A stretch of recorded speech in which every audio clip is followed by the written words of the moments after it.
Welcome to the Supermom is Getting Tired podcast. This show is designed for moms who invest everything into parenting, but get overwhelmed, lost, and resentful. Listen and learn how to unburden yourself, feel calm, full of energy, and in control. I'm your host, Master Certified Life Coach, teacher, and recovering supermom, Tori Henderson.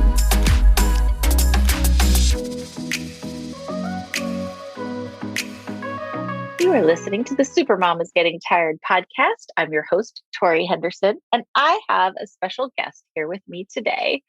I have Heidi Toy Functional Medicine, and she is here to join me in talking about why am I so tired and is it just my hormones? So I'm super excited to have her here. She is a functional medicine practitioner. She's the owner of Heidi Toy Functional Medicine. She is a nutritional therapist, and she left her career as a project manager to gain her functional medicine certification because she herself was having some health issues. So welcome to the show, Heidi. Tell us a little bit about yourself and your story and why you got to where you are today. Okay. Hi, Tori. Thank you so much for having me. And I'm excited today to be here with you and with your guests your listeners on the podcast. Hi, everybody. Just a bit about myself. At the time when I was leading development of diagnostic ultrasound equipment, I was extremely exhausted and I had moved to New York City. I thought I was going to have the world by the tail. I was thinking I was going to be killing it. And that soon fizzled because I was debilitatingly exhausted and couldn't make it through the day without several naps. And then I hooked up with a functional medicine practitioner. And this was years ago before really anybody knew what functional medicine is. And some people still might not. And today, hopefully, we'll talk about that. So there's a little bit more broader understanding and how it can help you take back your energy. But nonetheless, I'd hooked up with somebody, and as I gained my health back, I had really championed my own health. She had asked me if I'd ever considered being what she was, and I had, and I went back to school, and now I am. So that's how I arrived here. And then my life is, I am a dog mom. I have an adult son now. So I'm a mom who might be a grandma, but anyway, they're talking about grandbabies, but that's remains to be seen. In any event, I'm just very active on the United States kettlebell team. I work out, I train, I cross-country ski. I live in a cold climate. I snowshoe. I mean, I try to live life to its fullest. So that's a little bit about my personal. So that's who I am kind of in a nutshell, and really enjoy working with my clients to help them take back their health. Yeah. So let's talk a little bit about what is functional medicine. Let's define that. So functional medicine, it depends on the practitioner that you talk to, but I like to define functional medicine as a holistic approach where we're really seeking out the root cause as to why you're experiencing whatever it is that you're experiencing that led you to functional medicine. And it might not be what you think it is. And some people are versed, they're reading, and there's a lot out there and they're becoming educated users. But functional medicine is where we would look at the neuroendocrine system, which would be the brain and the chemical messenger that the brain sends out to elicit a response in the body. The gastrointestinal health, which would be our diet, our ability to digest and absorb that diet, and then also inclusive of our microbiome, which is 70% of our immune system is housed in our gut. And then our detox system, which the same organs that are processing our food are also part of the detox process. So with it, also skin is part of that, but I'm saying internal. So we're looking at those three body systems, neuroendocrine, gastrointestinal health, and detox, and determining where those body systems are imbalanced and namely why, so that we can bring homeostasis and whole back to the body. And then the body resiliently wants to heal itself. And once we find the root cause and we bring that to its wholeness and help facilitate the healing, the body will take over and perform that process. Awesome. I think it's kind of what you want to happen when you go to the doctor. Like you go to your doctor, I'm tired, I've got the skin rash, I feel like I'm losing my hair. like something's out of whack. I don't feel right.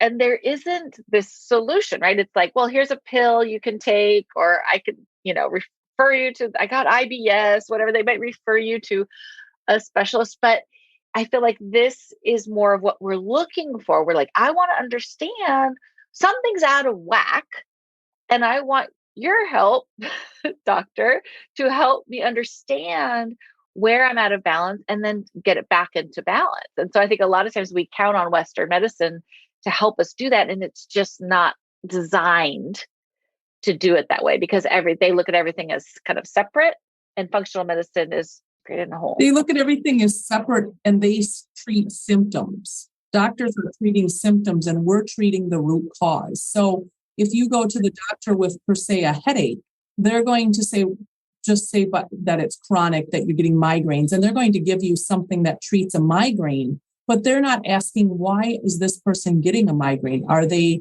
mineral deficient? Are they not detoxing? Are they drinking too much coffee? Are they essential fatty acid deficient? They're not asking why that migraine is happening. They're just saying, here's a pill. And that sometimes is a good thing. I mean, I use Western medicine. I can tell you right now, if I broke my leg, I would be over at the ER.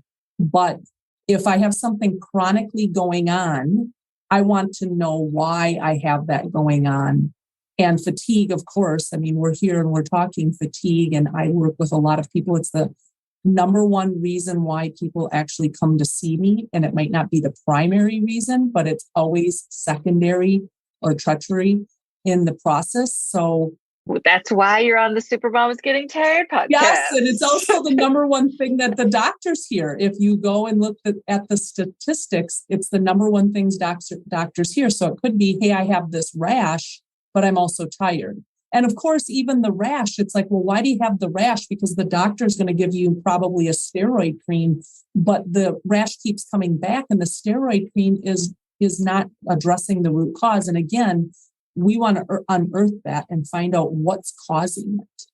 So a lot of times I have clients come to their coaching calls, and sometimes the first thing they'll say is like, well, I don't know if this is just hormonal, but, and then they'll launch into kind of almost like they have to explain why they're upset about something or why they are feeling overwhelmed. And they want to almost like separate the two things. This is kind of why I'm like, to me, it's like, doesn't care if it's a hormonal or not hormonal. There's always room for life coaching. But, whether your hormones are out of whack, you still have thoughts about the hormones being out of whack that could make it better or worse. And so, but sometimes there's this idea that it's separate, like, well, it's either hormonal or it's psychological, emotional, problem.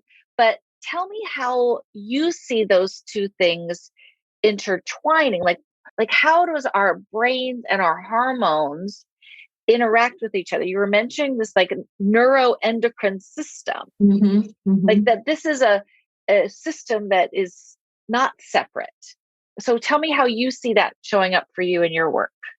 Well, I'm glad you asked that, because I see that same thing and hear that same thing.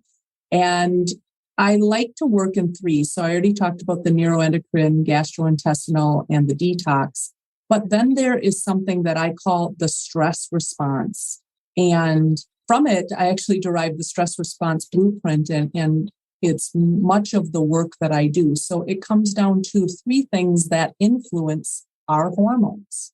It is emotional stress, which can be all encompassing from something that's acute, like the death of a loved one, or something that becomes chronic, like driving to and fro work in rush hour traffic. And of course, we could add in many, many things into emotional stress, but I'm just naming a few there. And then it's dietary stress. So it could be something that we're not digesting and absorbing, or something that is inflammatory to us, or something that's driving our hormones, like too many processed foods. Because in the hierarchy of things, we often think hormones, sex hormones, but really we're talking thyroid, cortisol, and insulin are higher than our sex hormones. And then and cortisol is a biggie here when we're talking about these three things. So emotional stress, dietary stress, and then there's pain and hidden inflammation. And the hidden part is oftentimes what people say, well, where would that be? Well, if you have an inflammation, like say you have an autoimmune or you have bursitis, well, anything with itis, you have an inflammatory process going on.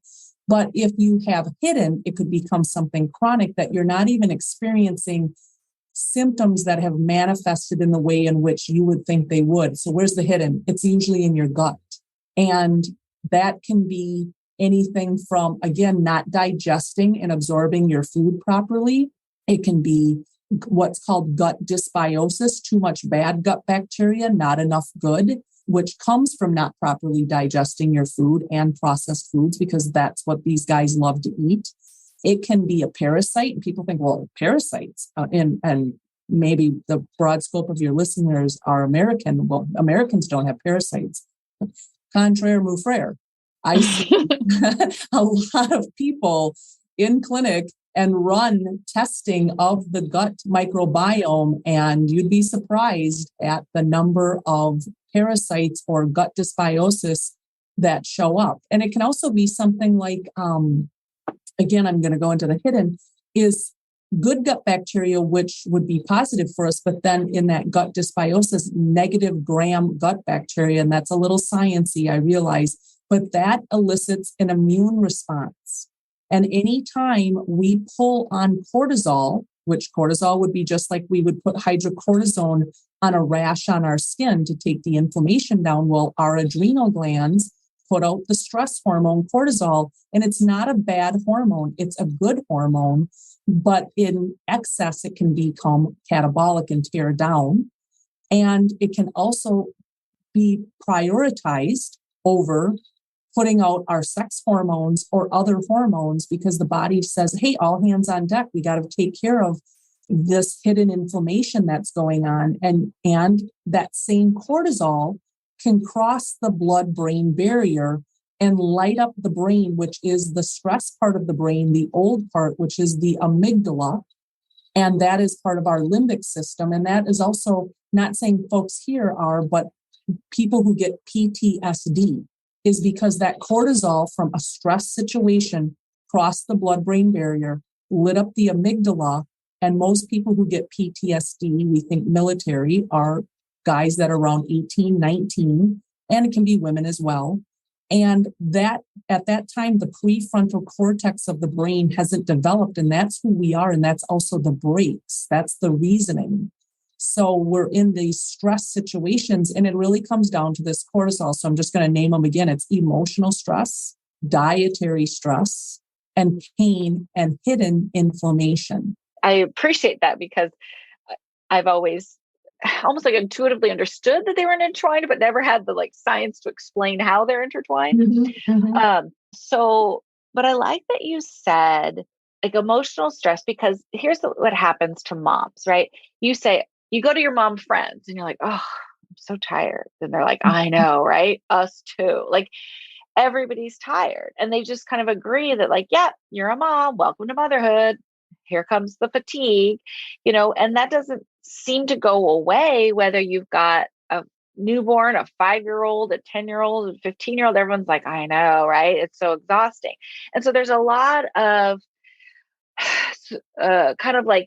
support for maintaining fatigue and a lack of support for identifying fatigue as a problem that needs to be addressed, and that it's not our normal, our homeostasis. And so I think when you ignore the fatigue and over time and don't address it, then over time it compounds, it builds, and it turns into pain and hidden inflammation. It exacerbates itself. But Sure, what I love 100%. that you said was that, because we tend to think emotional stress or a trauma to the body, oh yeah, that you could get war and PTSD, for sure. If I just got back from battle, then I might go seek help for PTSD. But I'm just a mom in the trenches. Everybody else is tired too.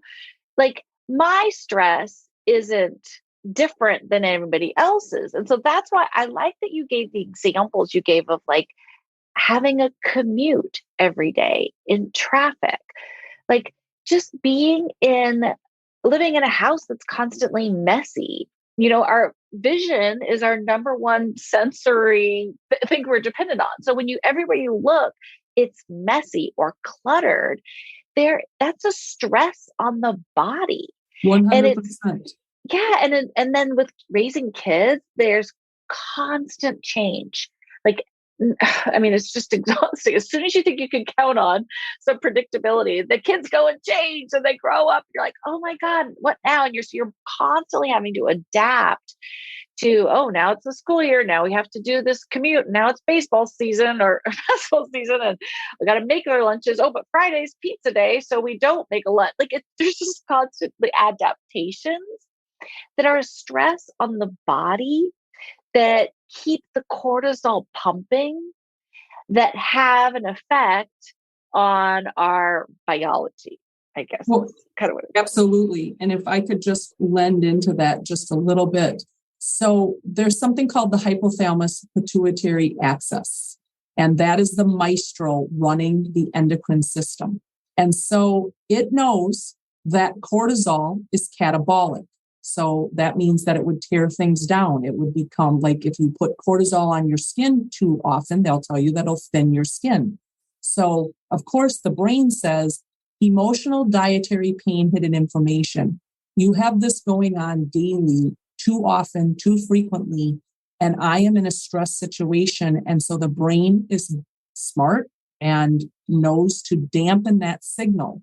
That cortisol is the same hormone that influences our circadian rhythm, and it follows the sun. And so it should be highest in the morning and lowest in the night. And the reciprocal hormone is melatonin, lowest in the morning, highest, unless we're watching TV with a lot of blue light and all these things, which is another stressor that also affects the circadian rhythm. And so when we have this constant bombardment of stress, and again, all the things that you just cited, and I'm thinking of the tired mom that is also looking, saying, and the house is a mess and this is all my responsibility, and feels maybe like I'm not doing my job, or I'm not doing the right job or a good job. And that's another emotional stress, and I should be better. And then this brings in also people, I mean, I don't want to go down into the weeds with this, but also weight gain, because your adrenals play a big role in this cortisol response into putting on weight.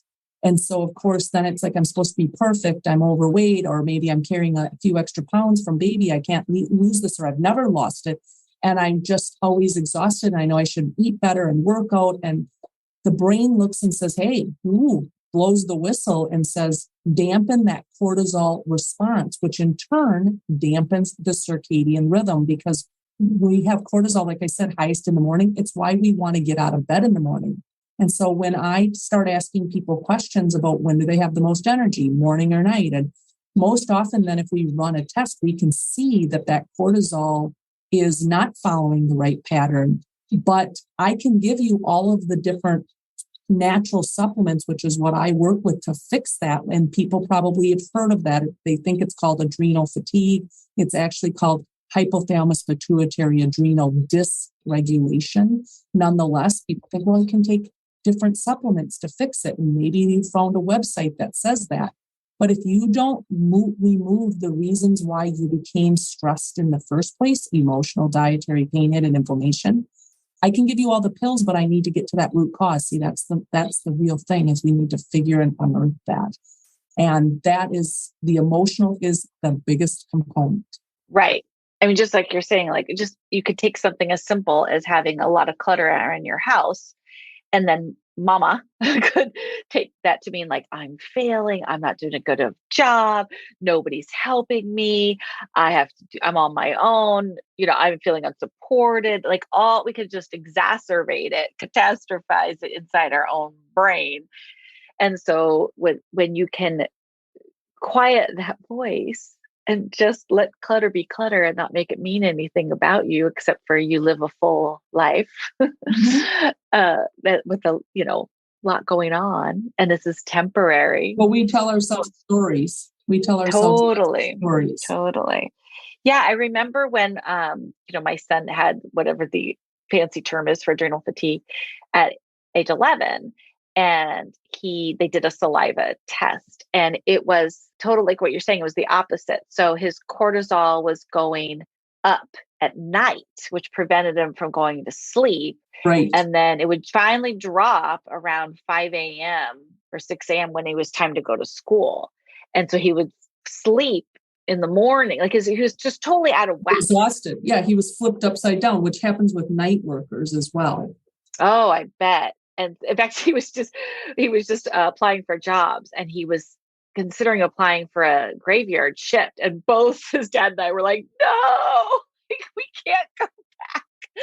Well, and also there's a whole host of other things, which I won't go into, but that is tied to it. And there's a lot of cancers, just high level, that graveyard shift people are higher incidence of. Prone to. Yeah, he's just has a sensitive nervous system, so he just cannot, mess with it. He can't get brain injuries or things that scales tip.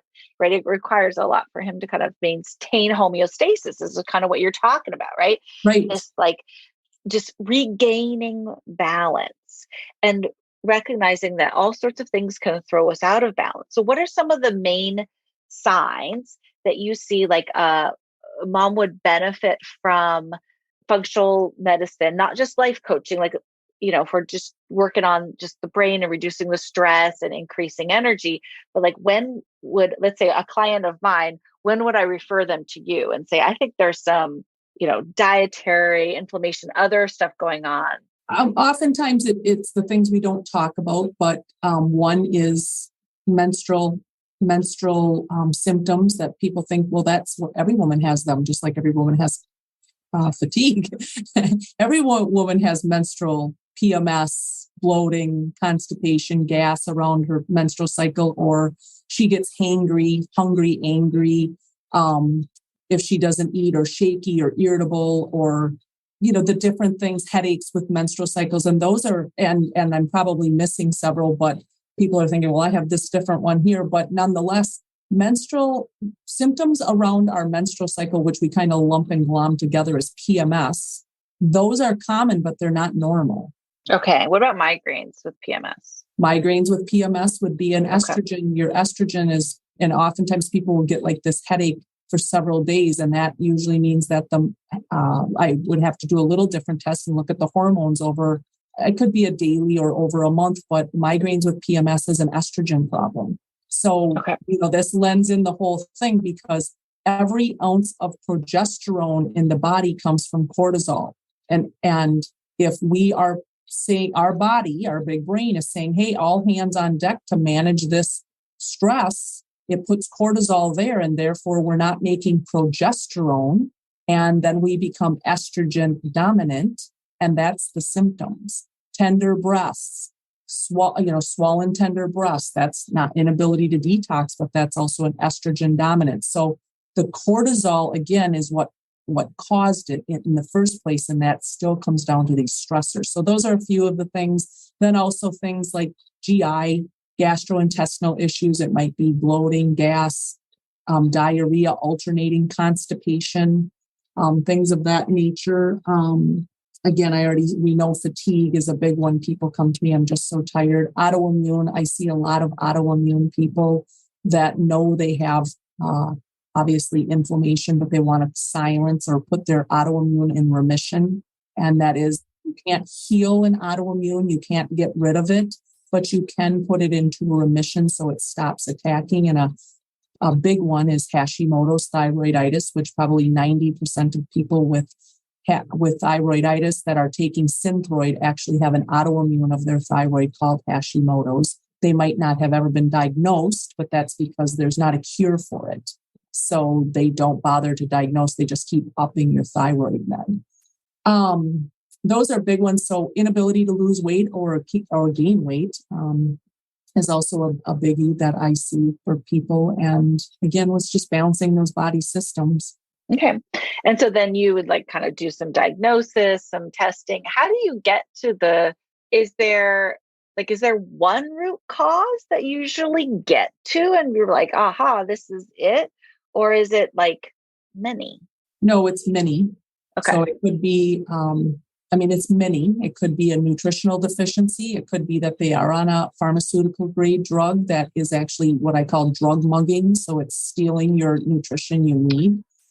It could be the inability to digest and absorb. It could be the inappropriate diet, but I could have you and I don't cookie cutter diets. Everybody's a bio individual, but you could be on the most perfect, unadulterated diet being grown in a bubble and brought to you by Farmer Bob's wife every day. But if you're not digesting and absorbing that food, then it's becoming toxic, and fats rancidify, proteins putrefy, and carbohydrates ferment. And so now that's an onslaught of toxins, and we're not able, therefore, to use that food to be building blocks for what we need.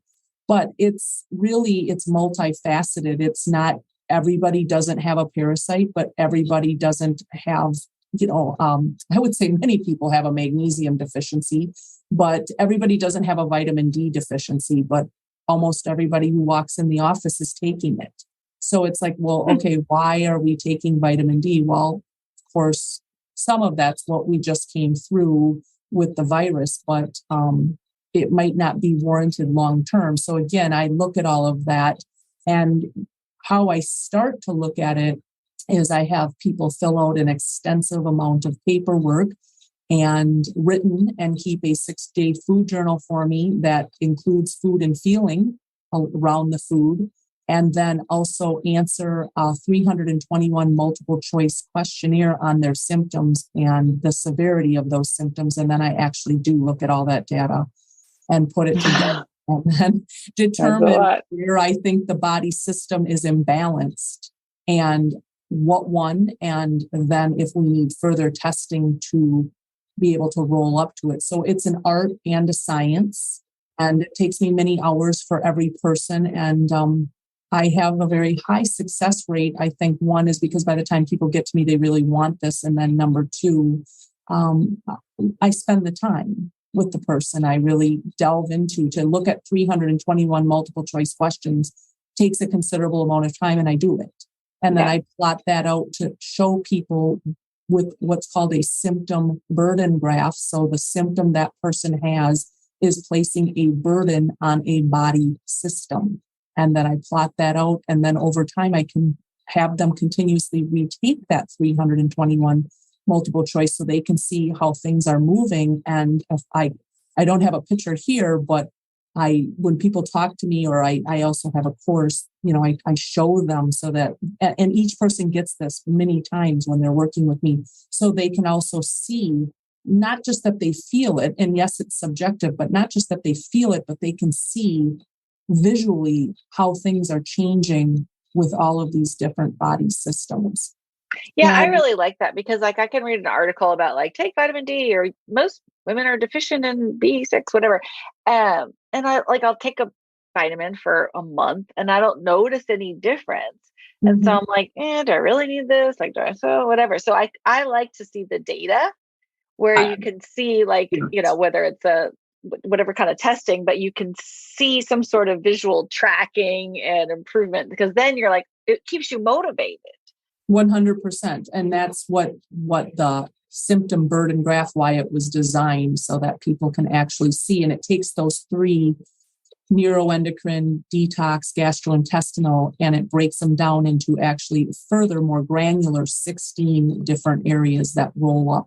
But nothing is compartmentalized. Everything overlaps, because if somebody again comes to me and says, I have a hormone problem, female hormones never go out of balance on their own, never. So where is it coming from? What's it stemming from? It's either coming from your diet, blood sugar handling, or your gut. And you have a freebie for our listeners too. Do you want to tell them about it was a free guide? Yes, I have a quick guide, a quick guide to taking back your energy. So you can download that guide. And shortly here, it's going to turn. So you might end up coming to my website. If you come a little late, it might not be there as itself, because I'm in the process of creating a masterclass for people as well. That's also free. And then we will use the guide. So I go into what I've talked about here in more detail for that master class.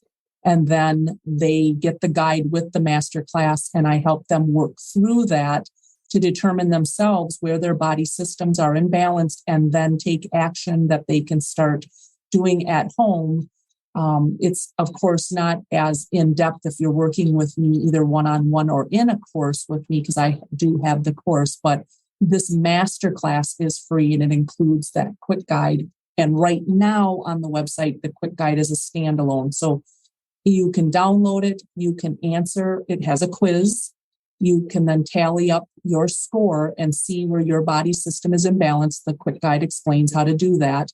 And then what action steps to take for each one of those imbalances so that you can start taking back your energy. And this, I will put a link in the show notes, and her website is HeidiToyFunctionalMedicine.com. So that's where you can find this stuff. So if somebody does everything perfectly, takes the supplements that you suggest, switches their diet in the direction you suggest, what's the typical amount of time before they feel like they're back in balance, back in homeostasis? Okay. So first, it would depend on how out of homeostasis they were. Right. That makes sense. Yeah. So generally, we say for every year that you felt poorly, it could take a month. I've seen it happen fast. You're right. I've seen it happen faster. Again, we're talking how out of balance the person is. Yeah, that's a good incentive for people who've been feeling crappy for a long time. And the longer you feel crappy, the longer it'll take to feel better. Yes, and it's going to take longer, and it's going to take perseverance as well. I mean, of course, it does mean that you have to be a change agent and change the things in your life that are causing this. And like I have in the masterclass, I give several examples of, and again, that masterclass is free. It's actually not uploaded yet, but it's coming, I would say, in the next week here. But nonetheless, I give several examples that you can see this symptom burden graph that I'm speaking to. And these are real people, but I've seen close to 1,700 people in clinic. And if they follow what they're supposed to do, we see a real, like if they're off the chart on this symptom burden graph, like really, very high numbers, we see in as little as 6 to 8 weeks that they come down into low to moderate priority as far as what I'm talking about is their values on this questionnaire. But that is directly linked to how they feel because it's their symptoms. Are they out of the woods? No, but they're feeling way better. Yeah. Go ahead. What are some of the biggest sticking points that you see get in people's way from healing and returning to a balanced homeostasis? One of the big things is it's going to be too expensive because, of course, we're going to ask you to change a diet. And that's also a big one. I'm going to have to cook. I'm already tired. I don't have time to cook. Other is that it'll be fine and that they will prioritize everybody else before themselves, which I always say to these people that just like when you're flying in the airplane and they tell you if there's an emergency and the mask drops down that you have to put your own mask on first. You have to help yourself so you can help your family. Right. And then, again, it's that it's going to create more work and there's, I wouldn't say there's ways around it but there's definitely things that I help the moms and dads with when they think it's going to be more work, like suggestions. One of them is learning to batch prep food, for example, because a biggie here is food, of course. And then I'll have to give something up like wine, sugar, caffeine. Those are big ones. Mm-hmm. And, I often hear from some people, well, I'm social and I like to drink when I'm social. And it's like, yes, but while you heal, I'm not saying you can never, ever have a glass of wine, but while you're healing, you can still be social, which means you're talking without drinking. And that's not always what we want to hear, but if it means that you really want this and you want your health back and your fatigue to be gone, then for a time you might be giving something up. And then we'll learn how to incorporate it in a healthy, balanced way. And you'll know what that means for you individually.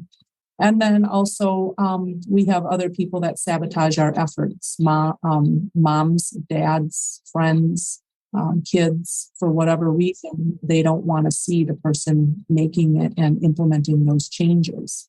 Yeah, I think it comes down to like change is scary, but according to our primitive brain, right? If you're in your primitive brain, then you view change is scary. It's like, I don't know what that's all about. And so we look for excuses, right? Prioritizing yourself feels scary when you've been taking care of everybody else and putting their needs before yours. It's easy for us to prioritize our kids, to spend money on our kids, to make time. If our kid wants some like fancy sports camp, we're like, oh, sure, honey, I'll drive you there every week. I'll pay for it. But when it comes to ourselves, it's like, ooh, me, Right. that there's just a discomfort with that. And so I always like Einstein's quote when he says, you cannot solve a problem from the same mind that created it. Oh, that's So you awesome. have this problem, right? Your body is calling out to you, it's asking for attention. And that old brain can't make it happen because the old brain's going to say, oh, but I don't have time and it's too much work and the kids won't like it if I start making healthy meals and we don't get fast food. And that old brain is the one that created the problem. So in order to fix the problem, you've got to change your brain first. And that comes with thinking in a different way. I think if you take the old brain into whether it's life coaching or functional medicine, and you sign up for a program from your old thinking, I think that's why permanent change doesn't happen, right? Those habits are so well ingrained. But if you can change the way you're thinking and say, wait a second here, having a healthy mom is the best gift I can give to my family, right? Don't my kids deserve to have a mom who feels her best, who's healthy and thriving? How can I role model for my children what self-care looks like? And so really flipping the script that we're telling ourselves about it can change your brain to make self-care a priority for you, of saying like, this is the gift. Like, I always like to think, Heidi, do you know anyone who has a mom who doesn't take good care of themselves, whether that's physical, maybe mentally, emotionally, they don't take good care of themselves, maybe financially, they haven't taken good care of themselves. Do you know anyone who has a mom like that? Absolutely. Do you see what a burden it is? Doesn't even matter how old the mom is. Do you see what a burden that is on the child? Mm-hmm. It is a huge weight on that kid, whether their kid is 8 or 80, to have the burden of a mother who doesn't take care of herself. Mm-hmm. So I think when we're recognizing, okay, my body's out of whack. It's calling out for help. It needs some TLC, some time, some love, some attention, some care, some nurturing. It needs help, support, physical, emotional support. That prioritizing that, making time for it is like the best thing you can do for your family. And then you take the burden off your kids' shoulders, off your partner's shoulders, so that they get to go out into the world and be freer, lighter, and like really enjoy life because they're not carrying the burden of mom, and having that weight on their shoulders. So prioritizing the changing of your mind is going to help you prioritizing the changing of your body. 100%. Well, any words of wisdom you would like to pass on to a audience of tired super moms who are burned out, who maybe they just need a nap, maybe they need a whole physical workup, maybe they're having symptoms that need addressing, or maybe they're not sure if they just need to take a break from the kids. What advice or wisdom do you have to share with them? Number one, I would say, well, I don't know if these are one chronological order and weighted, but number one, I'm going to say hydrate. Chronically fatigued goes hand in hand with chronically dehydrated. And Wow. if I'm you going to drink my water right now. Yes. So if you're not hydrating, and a good rule of thumb is you should be drinking half of your body weight in ounces of water. So if you weighed 150 pounds, you're going to be drinking 75 ounces of water. If you said, holy buckets, I can't do that, then start where you are. If you're drinking, assess where you're at right now. Take a few days, really assess it and say, well, I guess I'm drinking 32 ounces.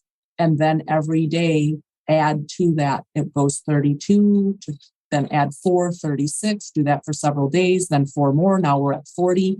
And once you move the dial up, stick the stake in the ground and stay there and accomplish that. And then do that by buying a flask of some sort that it's measured out. Just like we said, we're data ladies. We want to measure things out. We can see what we're doing versus guessing. So get a good. I saw a woman at the she was the front desk gal at the physical therapist's office, and she had almost like a mini those water dispensers like that you put on there, like it's like those big heavy water dispensers. So it was like a little mini version of it, and on it had written, she must have bought it somewhere.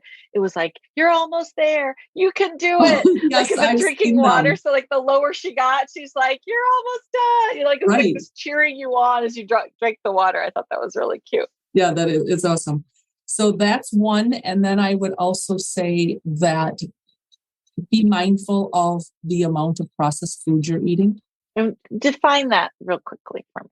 Well, okay, I could get very, very strict on processed food because I think that anything that you can't eat in its raw state, and I don't eat raw, I eat cooked food, but anything that you can't eat in its raw state. So yes, I would say potatoes are admissible, but technically you couldn't eat that raw where you could eat a sweet potato. Okay, so I could get really granular on that, but I won't. When I say processed, I'm saying like anything, really things that come packaged and crinkled. So if it is highly processed refined grains, those really are going to elicit a blood sugar response, and that is going to fatigue you. That is, so like what? Like what's a highly, like give me some like top things people eat that are okay. Pop-Tarts are processed. I'm thinking of my daughter eats like frozen vegan corn dogs, which is like highly processed. I'm like, that is not good. Right. So any kind of frozen foods. I meet vegans who eat less vegetables than I eat, and I would consider myself a pegan. So I eat meat and vegetables, but and I don't eat anything. I don't eat any grains personally. That's because I have autoimmunes, and that's a whole nother story. Okay. But nonetheless, so packaged foods and like frozen foods, high sugar foods. I say if there's sugar or some form of sugar in the first 5 ingredients, and I'm not trying to vilify carbs. Carbohydrates are not the villain. We need carbohydrates, fat, and protein, but our body doesn't know how to process. And so I could get a little sciencey here, but I'm going to just slightly. We have at our cellular level what's called the mitochondria, and the mitochondria's job is to make energy, and that's called ATP, and it processes sugar. But if we bring in sugar, simple table sugar, for example, or carbs that turn quickly into sugar in the blood, they come without their own set of nutrients to turn that engine, which are B vitamins, and not just B12, but all kinds of B vitamins and minerals. So table sugar, for example, sans those same vitamins and minerals it needs to make that energy, where like honey or maple syrup, pure maple syrup, comes with it. So if we eat a bunch of sugar or processed foods, our body needs to use that glucose to make ATP, and it will steal those nutrients from other places. The same cofactors, vitamins and minerals, that are turning the engine to make ATP, and every cell in your body is doing this, are the same cofactors that we need to make the endocrine and neuroendocrine system. So when we make serotonin, we need B vitamins and amino acids. That's the same thing that's turning this engine. So there again, if somebody came to me and we said, oh, I'm suffering from severe depression, it's not necessarily that they need a depression drug. They may need the cofactors and the building blocks to make serotonin. And it might be because they're eating too much processed foods And they're not bringing they're not bringing those nutrients in. And then number two, their cell needs to steal it from someplace to make it. Right. So this goes hand in hand. So I would say processed foods, really like minimize them. And if you said, well, what should I eat then? Strive for 50% of your plate coming from vegetables. And if you don't eat meat, then vegetables contain protein. And if you do eat meat, then a palm size of protein. And you can even eat 1 to 3 palm sizes if you're more hungry, and then a couple thumbs of healthy fat. And that is what we could look at our meals and our snacks. And if you say, well, that's too much for a snack, then cut it in half or thirds. But meat, fat, vegetables are protein, fat, vegetables. I don't want to just say meat because I definitely think you can get good quality protein outside of meat. And then I would also say prioritize sleep. And prioritizing sleep would be more than just sleeping and napping a lot. It would be good sleep hygiene. Get your room dark, cool. Relaxation. Turn your cell phone off. Get your cell phone in either silent or sleep mode. Turn your Wi-Fi off, which is a whole nother talk on non-native EMF, which I talk about that in detail in my Energy RX program. I have a whole module on all of this. But getting yourself into a good sleep hygiene and prioritizing your sleep, having a ritual, getting away from the TV and cell phone and blue screens, because the blue screen makes our brain believe that we are in daylight. And so it heightens cortisol and dampens melatonin. And that is exactly the reciprocal of what we need to be happening in the evening, which, like you said, was happening with your son. And so then his cortisol started rising at the wrong time, or lowering at the wrong time and rising at the wrong time. So he was up all night and sleeping, or wanted to sleep all day. And even people think, well, I don't have that. Well, you wouldn't know unless we tested. But I can usually pinpoint based on people's symptoms what that cortisol, you take 4 cortisol salivas, the dineural cortisol is going to be based on what they tell me when their energy waxes and wanes. But nonetheless, getting your body regulated with sleep helps to reset that circadian clock. So prioritize it for yourself and your children. Yeah. Well, thank you so much, Heidi. This is excellent information for all my tired super moms out there. So I just want everybody to know that if you are feeling tired and it doesn't feel like it's just normal, that can be remedied by a good night's sleep in one night, and you feel like that your body's a little out of sync, a little out of whack, that there is options for you. You just can't go to your regular Western medicine doctor, but you want to find a functional medicine doctor who can look at the big picture and figure out the root cause and help you regain balance. It's totally doable, but it does require us to think in a new way and reduce our stress. So there's positive side effects of going to functional medicine doctor is that you might feel better. And so tell your brain that's okay, because that's a good change, so that we want to feel better. We deserve it. Our families deserve it.